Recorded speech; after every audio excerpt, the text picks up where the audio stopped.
Oh, it is recording. I see the little figure. Okay, great. I will do my little spiel and then I'll introduce you. Nice. Okay, here I go. Hi, everyone. I'm Sue Fletcher-Watson from the University of Edinburgh, and we are recording another PsychologiCALL, this time with Jenny Murphy from Royal Holloway, University of London. And I'm really excited to talk to Jenny today. I approached her because I saw that she'd been doing some work on interoception, which is something I'm really fascinated by and I think is probably fairly understudied. And I thought it might be interesting for some of you to hear about as well. So welcome, Jenny. How are you today? Good, thank you. Thanks for inviting me on. You are very welcome. So so why don't you start by telling us a little bit about what you've been discovering about interoception in this piece of research? Sure. So really the key finding in this study was that self-reported interoceptive accuracy and self-reported interoceptive attention don't show a linear relationship with each other. So the amount of attention you pay to your body, or that you think you pay to your body, doesn't seem to map onto how good you think you are at accurately perceiving these signals from your body. So really that was the key finding from here. Okay, so I could be spending a lot of time thinking about my kind of physical states, if you like, but that doesn't mean I'm actually very good at working out what those physical states are. Exactly. So we don't know how this relates in terms of objective tasks. So in this study, we were focusing on self-report measures, but it seems to be that the amount of attention you think you're paying to your body doesn't necessarily map onto how accurate you think you are. And that kind of makes sense if you think about situations we might find ourselves in. So you might feel like you're always paying attention to whether you need to go to the toilet, but find that when you go to the toilet, you don't need to. In the same way that we might invite someone into the lab to do a study and they're very good at perceiving their internal signals, but in their everyday life, they don't pay attention to them at all. So it's not necessarily surprising that we don't find the relationship between the two, but this hasn't necessarily been, I think, appreciated in the literature before. So before we go any further, I think probably we should backtrack a little bit and just define what we mean by interoception, because it's maybe not a familiar term to some people. Sure. Well, defining interoception is somewhat easier said than done, but most people, I think, would agree that when we're talking about interoception, we're referring to how you perceive or evaluate the internal state of your body. So things like your heart beating, your breathing, or when you need to go to the toilet. Where researchers disagree is exactly what would be an internal signal. So the boundaries between internal and external can be a little bit fuzzy. But for most signals, things like your heartbeat, breathing, gastric signals, I think most people would agree that these would be interoceptive. And what about the interpretation of those signals, right? So it's one thing for me to attend to my heart rate, for example, and then it's a different thing for me to work out if I'm feeling anxious or not, right? And I might use my heart rate, if I think it's racing really fast, I might use that to inform my self-perception of anxiety, but they are still two separate things. So is there a boundary there where interoception stops and sort of, I don't know, emotion starts, or is it?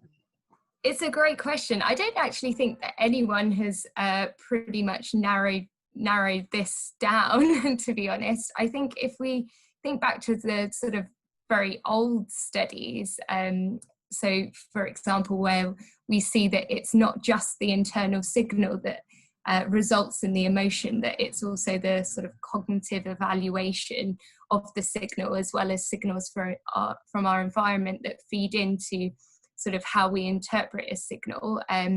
We would say that although the internal signals are important for our experience of emotions, they're not everything. So it's sort of potentially a sort of multiple stage process where we might have our heart racing fast, but then we might in certain situations say that we feel excited.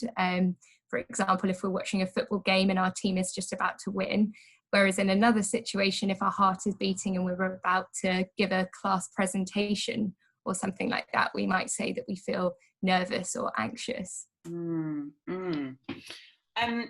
Okay, so given these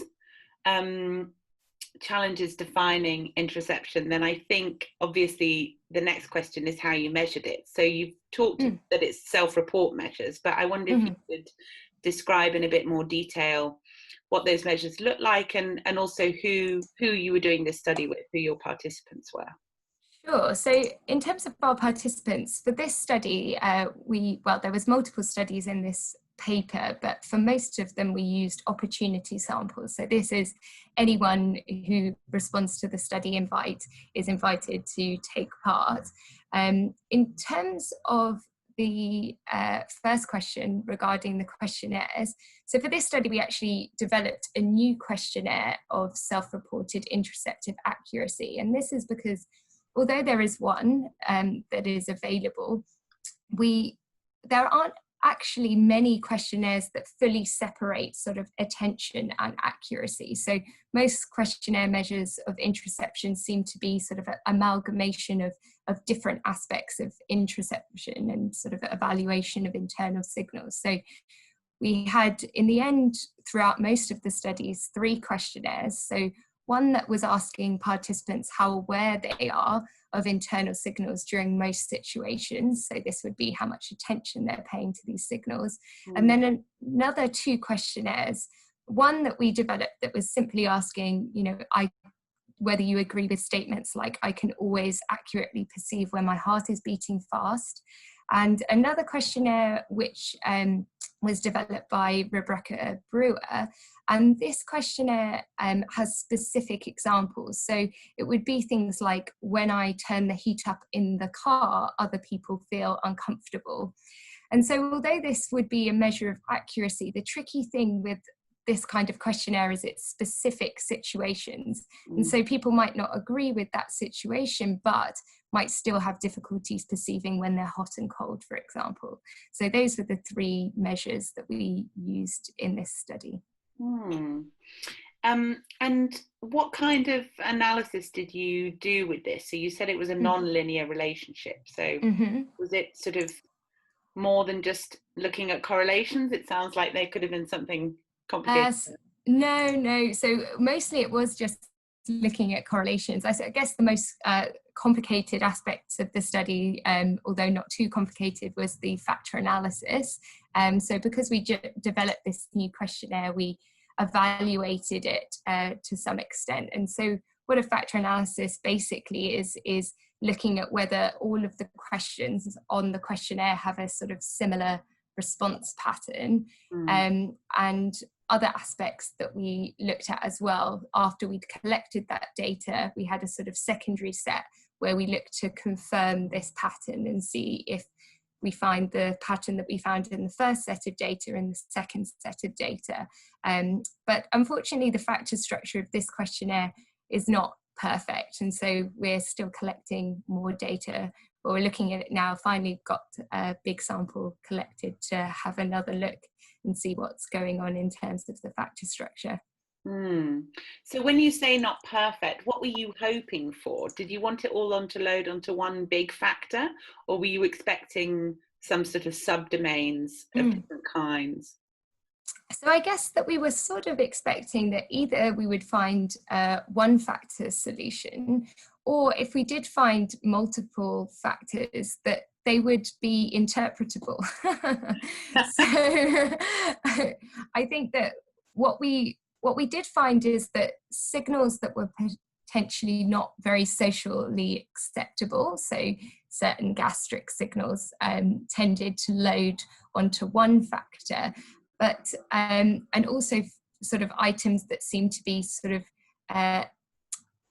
where your internal state is maybe disrupted in some way. So for example, if you need to burp, but it wasn't a clean differentiation. So it didn't seem that these followed particular neural pathways. It didn't seem that there was a very clear grouping of why we had this two-factor solution. So we focused on the total scores for our analysis, but I'm hoping that with this larger data set, we'll be able to get a better idea of what's going on in terms of the actual structure and grouping of beliefs regarding your accuracy of perceiving different signals.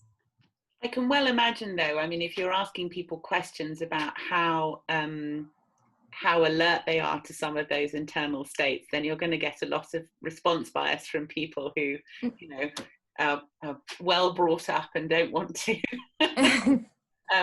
confess to their knowledge of their internal states. Yeah, I imagine there is an element of that for sure. I think partly having these sort of responses anonymous helps, but yeah, I think that there certainly might be individual differences in that, and potentially even cross-cultural differences as well.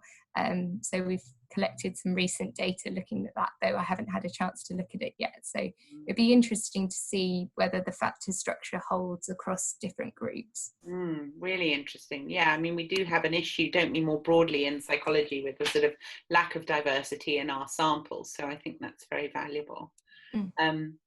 So what do you think then we can learn from this? You mentioned, you know, this is one study of a group of studies. So feel free to kind of think more broadly about the lessons from this research. I suppose I'm particularly interested in what it might have to tell us about children and child development and so on, you know, the kind of broader literature. Sure. So I guess in terms of the sort of potential separation between accuracy and attention with regards to interoception is that thinking about these separately might be useful for understanding how interoception might relate to mental health. So certain conditions like anxiety, for example, might be related to more attention to internal signals, but not necessarily greater accuracy. And in the same way as we kind of mentioned earlier, one's emotional abilities might relate to your interoceptive accuracy, but not necessarily your interoceptive attention. And so I think if we can find distinct patterning across different conditions, we might actually be able to resolve some of the mixed findings that there are in the field. And also in the future, this is potentially a way towards personalised and more effective interventions if we want to adjust different aspects of interoception. So if a difficulty is due to too much attention, that might be related to sort of a very different intervention or benefit from a very different intervention to someone who has difficulties perceiving these internal signals, if you see what I mean. The causality of it is quite interesting as well, isn't it? Because I can well imagine that if I didn't feel I was very accurate in interpreting my internal states, I might start to become very attentive to them in a sort of desperate quest for more knowledge and understanding, you know. Yeah. Yeah, definitely. And this is kind of why I think it's interesting to start. Hopefully now we've got sort of a bigger data set coming in at the moment that we'll be able to look at sort of, as I say, possibilities of non-linear relationships between the two that we kind of might expect in some respects, and also potentially also look at this sort of patterning across different groups. So we might find that attention and accuracy relates differently in different populations. So interesting. Well, we could go on forever. It's always the case. But let me ask before we finish then something about the advice that you might have for early career researchers or students who are listening, because I know that you are relatively fresh from your PhD yourself, and so you've got some very up-to-date knowledge on the transition into kind of job security. So I'm sure people will be hanging on your every word, Jenny. Oh, well, I mean, I would say that if you're a student who's thinking about a career in research, the best advice I got was not to be afraid to reach out and seek research experience. So this is actually how I first got involved in research. And I think most people are happy to hear from people who are keen to help out and get involved in research. And I guess for those who are at the sort of later stages or have sort of already set themselves up for a career in research, I would say that the most important thing that I think, or at least I have found, is to find mentors that are going to champion you through the potentially more difficult times. So there's certainly going to be some rejections and disappointments, but I think I've felt quite lucky to have people around who've helped me pick myself up and brush myself off and try again. And I think that's sort of potentially undervalued when picking the people that you work with. That I think that sort of aspect of people that are going to champion you at different stages of your career, and particularly when things goes wrong, is particularly important. Brilliant, Jenny. Thank you. That's really great advice, and I completely agree, especially on the mentoring thing. So thank you very much for your time, and I'll just flag for anyone listening that you'll be able to find out more about Jenny Murphy's work by following the links on the podcast page, which is at ed.ac.uk/Salveson-research. And thank you very much, Jenny. Hey, thank you. Bye. Bye-bye. Okay, we did it. I thought that went quite smoothly.